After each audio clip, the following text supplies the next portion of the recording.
Yağmur dinmiyorsa, yollar bitmiyorsa, sen üzülme, bir gülümse gel benimle. Her şey bitti derken şansın döndü birden. Aşk öyle bir mucize, benimle gel.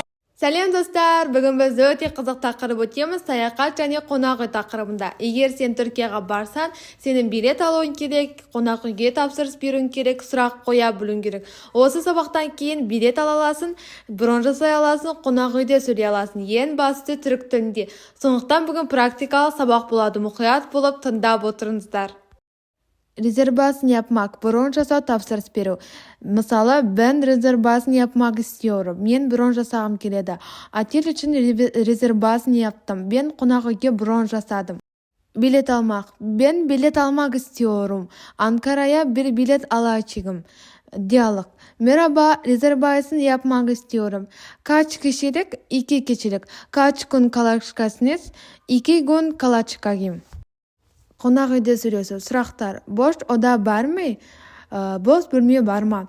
Bir kişilik fiyat ne kadar? Bir түндік бағасы қанша?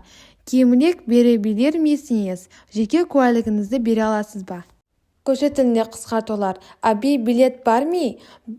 Oda var mı abi? Резервацияны yaptın mı? Saat kaçta kalkıyorum? Қай уақытта жүреді? Донуш билети бар mı? Тек yön mü, gidiş dönüş mü? Тапсырмасы қонақ үйде жүргенде диалог құрастырасыз. Кемі 6 сөйлем болу керек. Екінші тапсырма мына сөйлемді түркішеге аударасыз. Осымен сабақ аяқталды. Сіздермен болған Жансая. Сау болыңыздар.